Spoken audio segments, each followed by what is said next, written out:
Hi guys.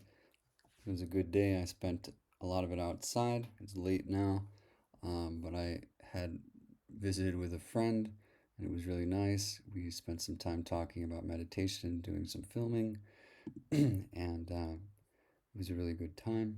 Thanks. Shout out to Colin. I wanted to just read one line here from my new project 1, 2, 3, meditate. And here is the line. Vasistha taught Rama about the oneness of all events that connected with the reasoning heart in this way. He implored Rama to remember his counsel to see that, like a crow landing on a coconut, at the same time a coconut begins to fall, life is connected in extremely subtle ways that lead our heart to freedom and greater faith in ourselves. He elaborated by stating that the crow and coconut did not have a connection other than this bliss of the self, which maintained a balance in the life of all things. One might assume that the crow may have caused the coconut to fall, but the reality, in the case of the illustration of this meditation master, is that there was a simultaneity in their purpose to fall. At least this is the beginning of this idea of complete freedom from cause and effect, or karma.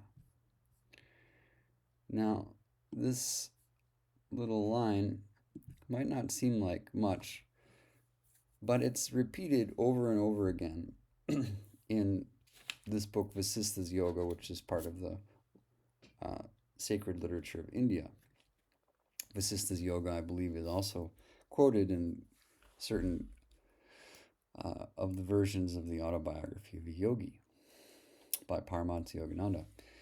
And it also talks about Kriya Yoga and direct self-inquiry, ultimately as being one, also one with devotion to the eternal in different forms.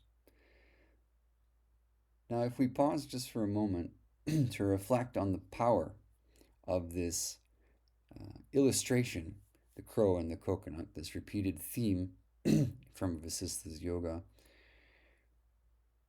and we really think just for a moment, we put ourselves in the position of Rama and hear Vasistha speaking to us again into our ear. The crow and the coconut seem to have this relationship in terms of cause and effect, but if we look into it very, very deeply with faith, we realize that there's actually a transcendence of all karma and of all seeming cause and effect. I hope you'll look into that for yourself to see more deeply how we can train the mind to recognize the simultaneity of all events, kind of a quantum mechanical leap.